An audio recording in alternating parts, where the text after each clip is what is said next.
Uma alegria poder estar aqui. Eu quero agradecer o convite do Rubinho, pastor Moisés e os demais pastores. Eu sou pastor aqui em Jundiaí também, sou um dos pastores da comunidade cristã de Jundiaí. Eu estou lá faz 1 ano e meio e eu trabalho junto com o pastor Mário e o pastor Rogério. E em nome da nossa comunidade, a gente também está aqui para desejar um feliz aniversário para vocês. Dizer da nossa alegria de poder, como igreja irmã na causa do reino, poder dizer que a gente está feliz de poder estar aqui hoje à noite. Então eu trago primeiramente um abraço da nossa igreja, da nossa comunidade, pedindo a Deus mesmo que vocês possam continuar crescendo, que Deus abençoe toda essa semana de festa aqui que vocês vão ter, que seja sempre noite boa de Deus para a vida de vocês. Então recebam aí o nosso abraço. Lá na comunidade, como eu disse, eu estou 1 ano e meio, tenho trabalhado especificamente com a juventude, e foi de lá que, dos encontros aí de novos pastores, da nova geração, que eu conheci o Rubinho, e é muito bom poder estar aqui com vocês hoje. Como a maioria do pessoal que foi apresentado aí, a maior parte é lá da comunidade, vieram comigo. Quem é da comunidade, levanta a mão aí, só, pessoal. E aí meu pai veio junto, meu pai é pastor lá em Louveira, na Igreja Batista, está aqui também. E a caravana inteira, até a sogra e o sogro estão com a gente hoje aí, glória a Deus. Eu quero, está aqui minha família, eles estão aqui também. O João Pedro é o nosso primogênito, na barriga ali o João está abraçando o Lucas, que está igual o Apocalipse 3:20 aí, tá? A porta e vai bater a qualquer momento e vai embora. Ele está para chegar. E a Juliana, a gente é casado há 6 anos, e como toda foto, eu não ia colocar uma foto de briga em casa, né, gente? Tem que colocar uma foto bonita, tudo, mas isso a gente sabe que é foto, não existe família perfeita. Mas é a família que Deus tem me dado para cuidar, para abençoar, e eu sou muito feliz de poder ser casado com a Ju, ter o João Pedro, e agora o Lucas que está chegando aí também.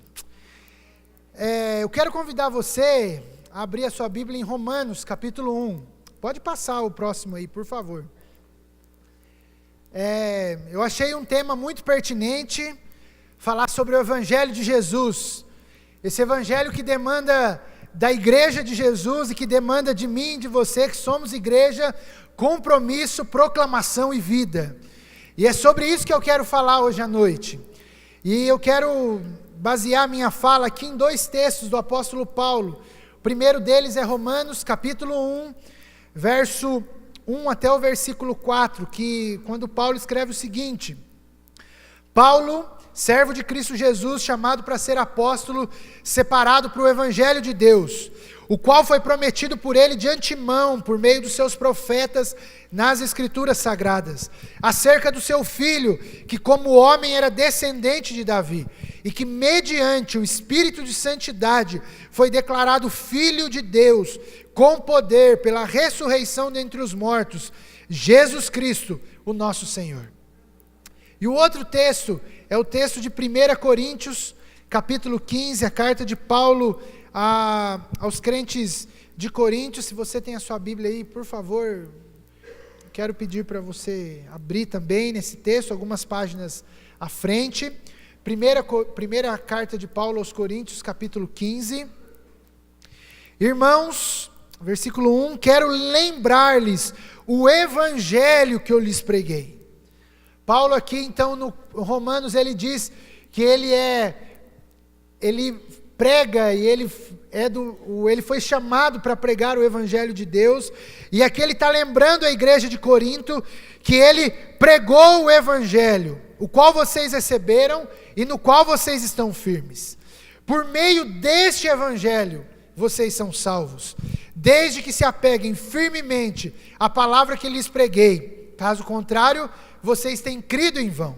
Pois o que primeiramente lhes transmiti foi o que recebi, que Cristo morreu pelos nossos pecados, segundo as Escrituras. Vamos orar mais uma vez? Deus, obrigado pela tua presença entre nós. Como nós cantamos aqui, tu és bem-vindo, Espírito Santo. E a minha oração agora é que o Senhor possa nos dar da tua palavra. Nós cremos que o Senhor está aqui, a tua Bíblia está aberta, e a minha oração é que eu possa ser canal, instrumento do Senhor, para poder transmitir verdades do teu Evangelho, e que haja mudança, transformação, e haja revelação da tua palavra para nós hoje à noite. Em nome de Jesus. Amém. Pode passar, por favor, a outra tela aí. A pergunta que se coloca para nós, que somos cristãos, evangélicos, brasileiros, é a pergunta: o que é o Evangelho? Eu penso que na atualidade, nesse mundo cristão que a gente vive, a gente precisa fazer essa pergunta e responder ela de maneira sincera, de maneira honesta. O que é o Evangelho? Eu coloquei algumas definições, porque talvez para alguns de nós o Evangelho é uma experiência religiosa, que eu a experimento, porém eu não conheço Deus, não sei quem é o Deus que eu disse que experimentei. Talvez a minha experiência é a experiência com a religião, e quando eu experimento a religião, o pastor, ou o bispo, ou o apóstolo, ou o papa me diz: faça isso, e eu vou lá e faço. Ele diz: vá para lá, e eu vou para lá. Ele diz: faça mais aquilo, eu vou lá e faço. Mas não porque eu conheço, não porque eu tive uma experiência com Deus Todo-Poderoso, não, porque a minha experiência religiosa não passa de uma manipulação. E talvez para muitas pessoas, ser evangélico significa fazer parte disso. A pessoa não consegue fazer nada, porque eu só consigo fazer quando alguém diz para mim o que eu devo fazer. Pessoas assim se dizem evangélicas, mas ainda não conhecem de fato e de verdade quem Deus é. Talvez para a gente ser evangélico é fazer parte daquilo que a gente vai ter daqui uns dias em Jundiaí, da Marcha para Jesus. Talvez ser evangélico: eu sou evangélico, eu vou na marcha. Então se eu vou na marcha, eu sou de Jesus porque eu estou na marcha. E aí a gente explica isso e diz para as pessoas: eu sou porque eu faço parte de um movimento. Talvez para alguns, ser evangélico é acreditar num ser superior, no grande arquiteto. Talvez para outros, ser evangélico é ter fé em Deus. Eu tenho fé em Deus, eu sou evangélico. Talvez muitos de nós aqui conhecemos pessoas que dizem ter fé em Deus, e eles batem no peito e dizem assim: eu sou evangélico, só não vou na igreja. Mas quem disse que precisa ir na igreja? Eu sou evangélico, eu acredito em Deus. Para outros, ser evangélico tem a ver com pecar um pouquinho aqui, pecar um pouquinho acolá, e depois eu venho na igreja, e aí eu confesso os meus pecados, eu peço perdão, mas a minha vida não muda de jeito nenhum, de jeito maneira, eu vou continuando de erro em erro, de erro em erro, de pecado em pecado. Mas eu sou evangélico porque eu pedi perdão. Talvez para alguns, ser evangélico é ter aceitado Jesus um dia e dito assim: eu vou morar no céu, como diria o irmão Lázaro, ainda bem que eu vou morar no céu. E aí a gente vive a nossa vida com esse passaporte, como se tivéssemos um passaporte para a eternidade. Talvez para outros, ser evangélico é a gente viver uma vida com Deus, em que Deus tem a obrigação de nos dar as coisas. Ser evangélico é eu dar o meu dinheiro para Deus e esperar que Deus me devolva 10 vezes mais. E aí eu vivo a minha vida com Deus nessa ênfase daquilo que Ele pode me dar, daquilo que Ele pode fazer por mim. E talvez muitos de nós conhecemos pessoas, ou talvez nós algum dia tivemos essa mentalidade de ser evangélico é isso, algumas dessas coisas que eu disse aqui. Mas o que eu quero dizer é que essas características que eu apresentei aqui para você, elas podem até conter o que é ser evangélico. Mas segundo as Escrituras Sagradas, ser evangélico e fazer parte, conhecer o Evangelho, é muito mais profundo. É muito mais do que uma religião pode nos oferecer. É muito mais do que uma série de pode e não pode. O Evangelho é muito mais profundo. Porque o Evangelho, por definição, e é isso que significa a palavra Evangelho, o Evangelho é uma boa notícia. E quando nós vamos para a Bíblia, a gente vai perceber que, se você tem a sua Bíblia aí, você vai perceber que Mateus está lá escrito o Evangelho segundo São Mateus, o Evangelho segundo São Marcos, o Evangelho segundo São Lucas, o Evangelho segundo São João. Esses são os evangelistas, eles nos apresentam o Evangelho. E principalmente para esses autores, o contexto dos evangelhos é essa transmissão de uma boa notícia, uma notícia de vitória. A ideia naquele tempo, principalmente dos quatro evangelhos, é que existia um mensageiro que vinha até a cidade, e ele trazia uma boa notícia, e a boa notícia era: o rei venceu, podemos celebrar porque o rei venceu. E a mensagem de Mateus, Marcos, Lucas e João é essa: gente, Jesus venceu, Ele é o rei, podemos celebrar porque Ele venceu, Jesus venceu a morte. A palavra do Evangelho é uma palavra de vitória, é uma boa notícia. Mas não é só os evangelistas Mateus, Marcos, Lucas e João que falam a respeito do Evangelho. O apóstolo Paulo, ele fala muito mais sobre o Evangelho do que os próprios evangelistas, esse que eu falei para você aqui. Os estudiosos vão dizer que 80% da fala sobre Evangelho é o apóstolo Paulo que fala. Então, se você ler a carta aos Romanos para frente, você vai ver muito mais a respeito do Evangelho do que os próprios evangelistas.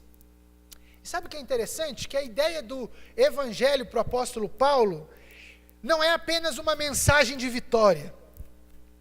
Mas a mensagem, quando Paulo fala a respeito do Evangelho, e a respeito desses dois textos que nós lemos aqui, quando ele diz que ele foi chamado para ser apóstolo, separado para o Evangelho de Deus, o que o apóstolo Paulo está querendo falar para mim e para você é que o Evangelho, ele é muito mais do que uma notícia de vitória, mas o Evangelho quer ser algo encarnado na nossa existência. O Evangelho tem a ver com a minha e com a tua vida.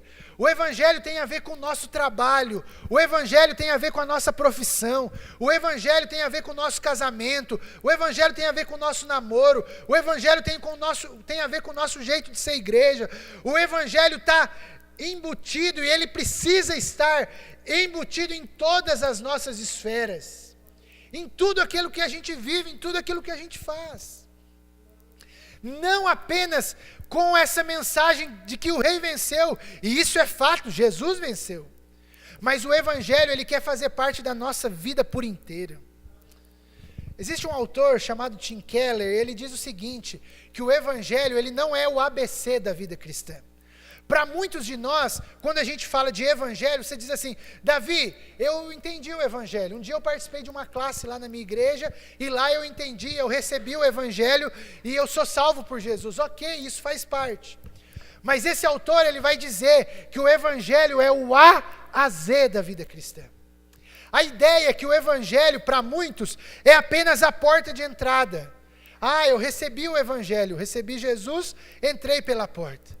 O que o autor Tim Keller vai dizer é o seguinte, que o Evangelho é o A a Z, ele não é apenas a porta, mas ele é o caminho que todo cristão precisa caminhar. O Evangelho, como eu disse, tem a ver com casamento, relacionamentos, amizades, negócios, trabalho. Um pastor argentino chamado René Padilha, ele vai dizer que a síntese de Evangelho e Jesus, ou melhor, que Jesus e o Evangelho são a mesma coisa. Quando nós estamos falando do Evangelho, nós estamos falando de Jesus. E quando nós estamos falando de Jesus, nós estamos falando do Evangelho. E a minha proposta hoje à noite é que o Evangelho que nós devemos nos comprometer, proclamar e viver, tem algumas características encontradas nesses dois textos que nós lemos aqui. E hoje à noite eu quero apresentar 3 dessas características. Desse evangelho que precisa de uma resposta nossa. Esse evangelho que precisa ser compartilhado, precisa ser proclamado e precisa ser vivido por essa igreja que hoje está celebrando 19 anos. E a primeira característica, pode colocar por favor, o evangelho que nós nos comprometemos tem Jesus Cristo como centro. Olha o texto de Romanos capítulo 1 que nós lemos aí. Paulo, separado por o evangelho de Deus, o qual foi prometido por ele de antemão, por meio dos seus profetas nas escrituras sagradas, acerca de seu filho, que como homem era descendente de Davi, e que mediante o Espírito de santidade foi declarado Filho de Deus, com poder pela sua ressurreição dentre os mortos, Jesus Cristo, o nosso Senhor. Querido, a boa notícia é que Deus se colocou ao alcance da humanidade. A boa notícia é que o evangelho tem a ver com Jesus sendo o centro da igreja. Eu preciso lembrar, e eu quero trazer essa boa notícia para você hoje à noite. A boa notícia é de que o evangelho é uma história. E essa história ela é dividida em 4 capítulos.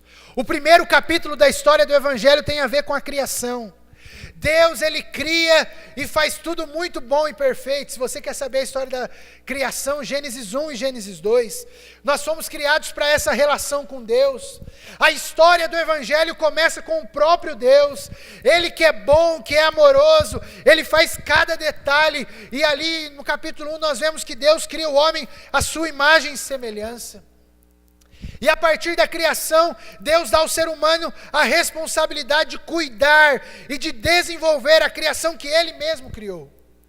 E quando nós vemos a história da criação, nós vemos que está em tudo em perfeita harmonia. Porque tudo que Deus faz é bom, é muito bom. Deus cria e nos primeiros dias da criação, Ele termina o dia com esse senso de realização. Deus diz, é muito bom tudo isso que eu criei. E quando ele cria o ser humano, e quando ele cria o homem e a mulher, naquele dia ele diz, uau, isso é muito bom. É muito bom. E esse é o primeiro capítulo, a criação. Mas o segundo capítulo dessa história, que nós vemos logo a seguir no capítulo 3 de Gênesis, é a queda. E aí você pode perguntar para mim, Davi, mas se tudo é tão perfeito, por que tanta coisa ruim acontece à nossa volta? A explicação está no capítulo 3 de Gênesis. O pecado adentra a raça humana. Nós estamos a partir de agora em rebelião contra o nosso Criador. Por indução daquela... Na minha cabeça a Bíblia não diz, mas na minha versão davidiana, aquela cobra devia ser uma cascavel. E aquela cascavel, ela induz ali aquele casal e há um rompimento entre Deus e a sua criação. Sabe o que acontece ali? O homem começa a querer viver com as suas próprias pernas. Segundo as escrituras, por indução da cascavel ali, come disso aqui, come. E para mim a fruta da lá não era maçã, para mim era um mamão aquela fruta. Não sei porquê, mas eu criei isso. Mas na hora daquela indução, quando o maligno induz ali o casal, ele coloca esse desejo, coma isso e vocês vão ser iguais a Deus. E você sabe, nós sabemos que a partir desse momento, a consequência é que todos nós somos afetados pelo pecado. E a Bíblia diz para nós que o pecado escraviza, o pecado leva à condenação, o pecado nos afasta de Deus. Nós, segundo Romanos 3, 23, nós estamos separados da glória de Deus. E isso acontece por conta da queda. Esse é o segundo capítulo da história da redenção. O terceiro capítulo é a redenção em si. Olha só, imagine você criando alguma coisa muito bonita. Quem tem aqui que gosta de fazer coisas, imagine você fazendo ali algo muito bonito. E por um descuido, um dia, esse algo que você faz quebra, se espedaça pelo chão. Você tem 2 opções. Você pode pegar aquilo que você fez, que custou o seu tempo, talvez o seu dinheiro, horas a fio de trabalho, e você pode abrir uma lata de lixo e pegar aquilo e jogar aquilo tudo no lixo. vou fazer outra coisa, vou fazer de novo.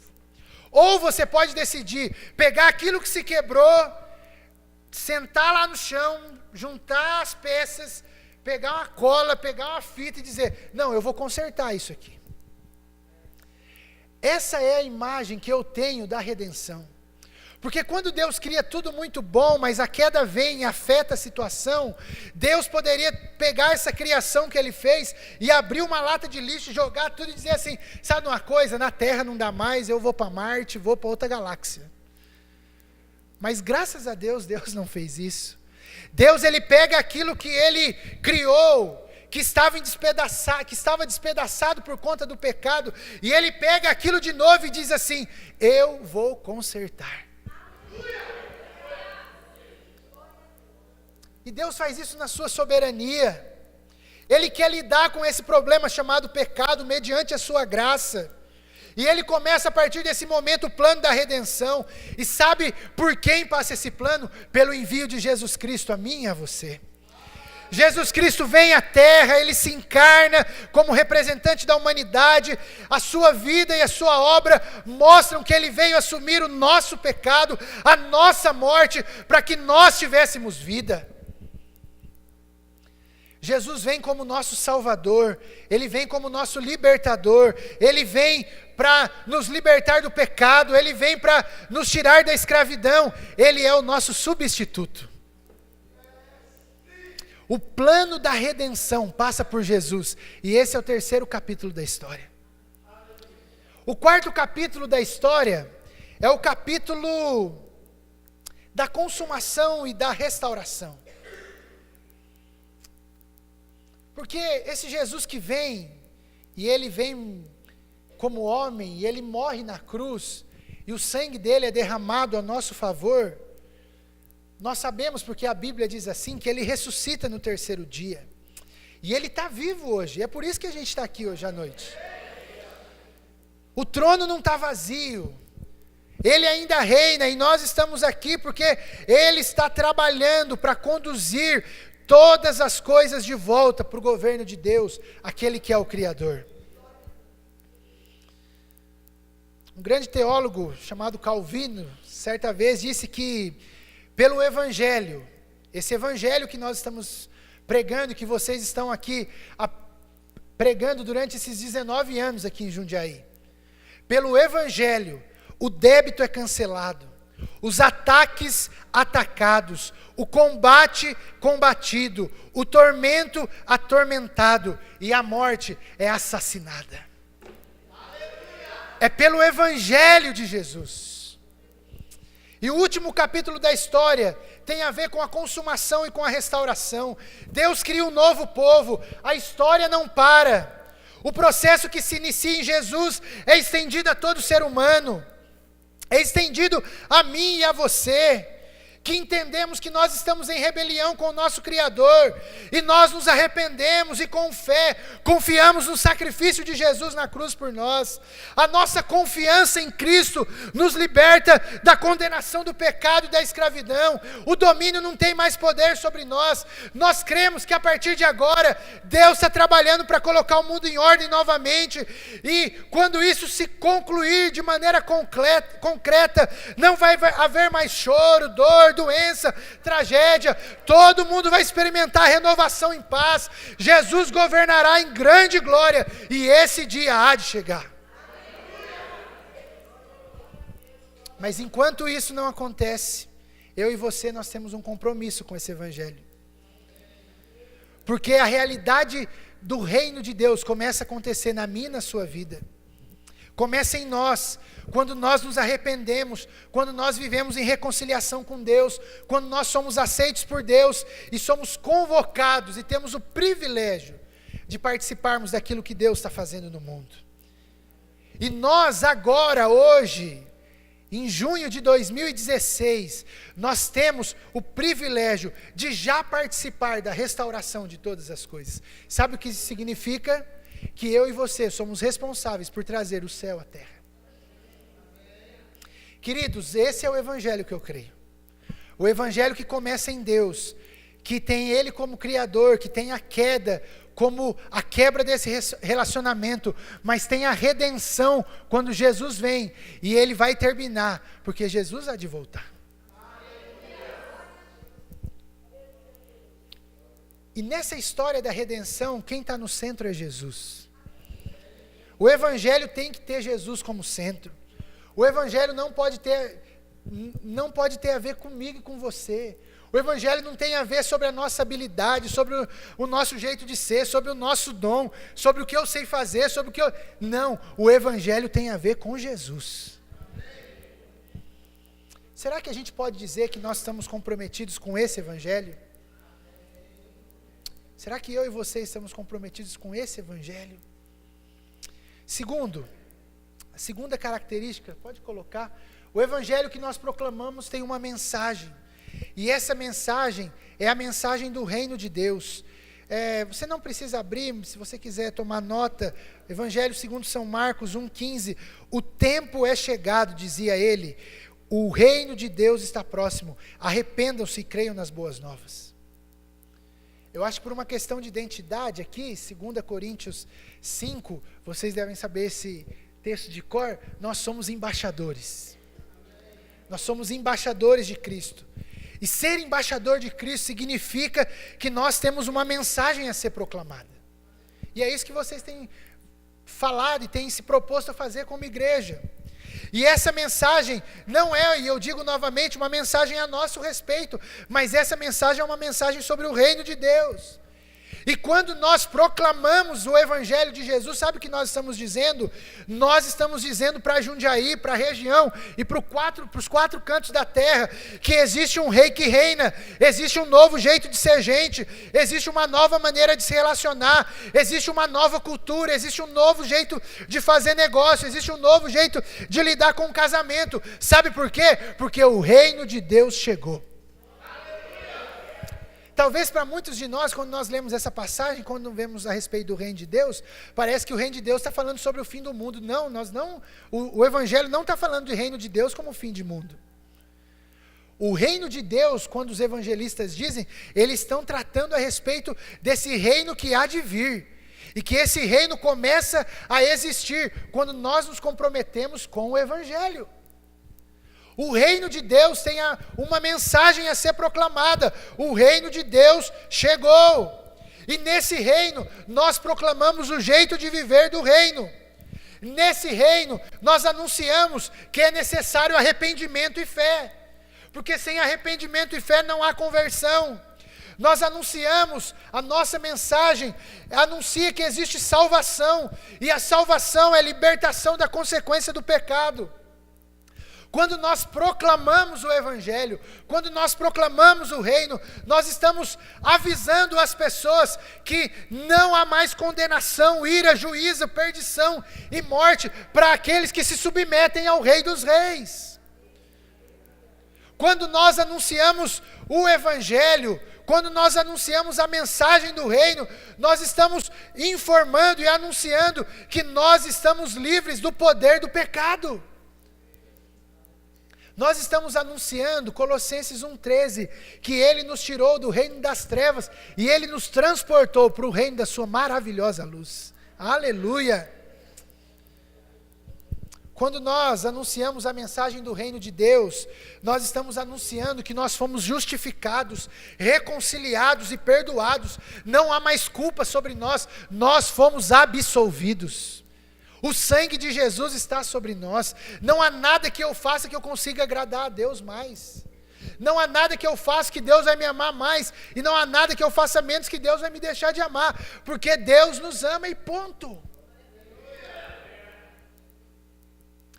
Quando nós anunciamos a mensagem, proclamamos, o evangelho que proclamamos tem essa mensagem, que Deus há de restaurar o homem à imagem de Deus.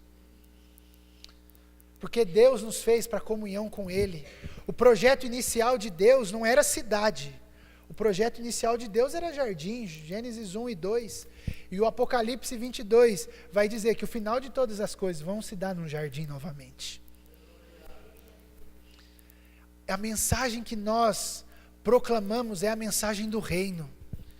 Não é a mensagem da nossa igreja, não é a mensagem do nosso pastor, não é a mensagem daquilo que a gente acha. Não, queridos. A mensagem que nós devemos proclamar, que a Igreja Embaixadores de Cristo precisa proclamar por mais 19, 20, 40, 60 anos, é a mensagem do reino de Deus. O reino de Deus chegou, e quando o reino chega, tudo muda. Por último, a terceira característica desse evangelho é que o evangelho que cremos, ele se desenvolve na vida. Texto de Paulo, novamente Paulo falando a respeito do evangelho, na carta dele aos Colossenses, ele diz assim, versículo 3: sempre agradecemos a Deus, Pai do nosso Senhor Jesus Cristo, quando oramos por vocês, pois temos ouvido falar da fé que vocês têm em Jesus e do amor que têm por todos os santos, por causa da esperança que lhes está reservada nos céus, a respeito da qual vocês ouviram por meio da palavra da verdade, o Evangelho, que chegou até vocês, e por todo mundo este Evangelho vai frutificando e crescendo, como também ocorre entre vocês, desde o dia que ouviram e entenderam a graça de Deus em toda a sua verdade. Sabe o que o Paulo está dizendo? É que esse Evangelho, que tem Jesus como centro, que tem o reino como mensagem principal, ele só vai fazer sentido na vida de uma pessoa, na vida de uma cidade, na vida de uma nação, na vida de povos, quando esse evangelho for encarnado, quando ele for vivido. O que Paulo está dizendo aqui é que esse evangelho, por todo mundo, esse evangelho vai frutificando e crescendo. Nós sabemos o que é o evangelho, nós sabemos qual é a mensagem que devemos carregar, agora cabe a nossa resposta. E sabe qual que é a resposta? A resposta é a nossa vida imersa no evangelho. E aqui eu acho que está a grande questão. Porque quando nós pecamos nisso, quando nós erramos nisso, e eu penso que é isso que, quando a gente vê essa miscelânea de igreja, de gente que chama por Deus, mas é porque erra aqui. Porque faz do evangelho só o ABC, mas não faz do evangelho o A a Z da vida cristã. Porque o evangelho, ele tem que estar fazendo parte de toda a nossa vida. Querido, nós não temos como departamentalizar a nossa existência humana dizendo assim: ah não, o meu coração é de Deus, mas o meu bolso não é de Deus. Não tem como. Não tem como eu dizer assim: ah não, na igreja eu vou de mãozinha dada com a minha esposa, mas lá em casa eu desço a mão nela porque ela... Não tem como. Porque o evangelho traz transformação integral. O evangelho nos muda por dentro e por fora. O evangelho que nós acreditamos é o evangelho de mudança de vida. Ele só faz sentido se ele for vivido. Quando a gente olha para a igreja e nós não vemos essas características, eu creio que é necessário a gente fazer uma reflexão daquilo que Deus está fazendo, porque na minha concepção pode ter algo de errado. E quando isso acontece, nós precisamos urgentemente voltar para o evangelho. E por isso a pertinência do tema durante toda essa semana aqui. É necessário que voltemos ao evangelho, porque o evangelho é a essência da vida da igreja. O evangelho tem de fazer parte da totalidade da nossa vida, não apenas algumas áreas. O evangelho é vivido quando nós nos juntamos à missão de Deus, a missão de trazer o reino de Deus à terra. O evangelho, ele acontece quando nós antecipamos a restauração do que virá para o hoje.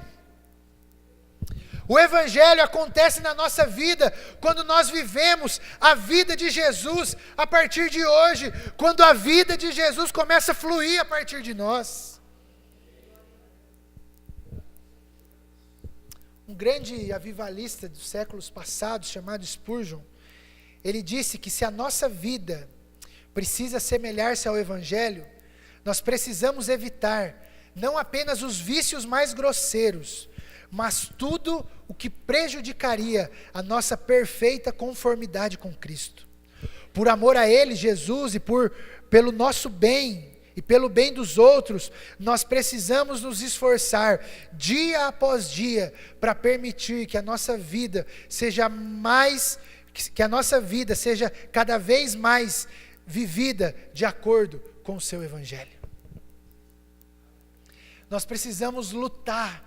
E isso demanda esforço. Viver o Evangelho não é receber o Evangelho um dia, levantar a mão e dizer, eu tenho o Evangelho, eu sou de... Não.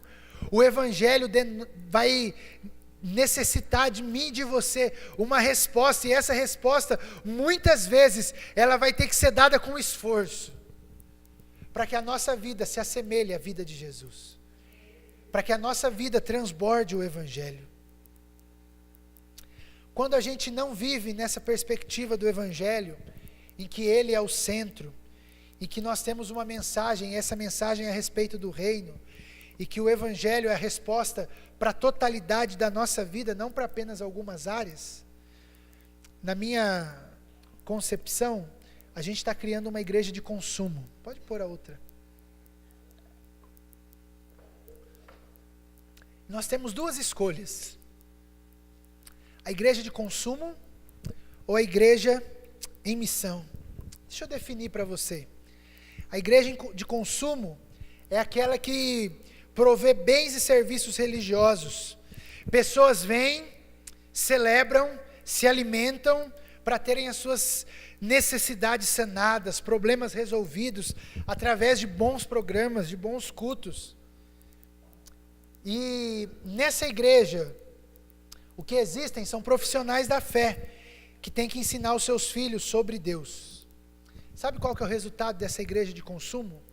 Na minha leitura, clientela. A igreja vira lugar de cliente.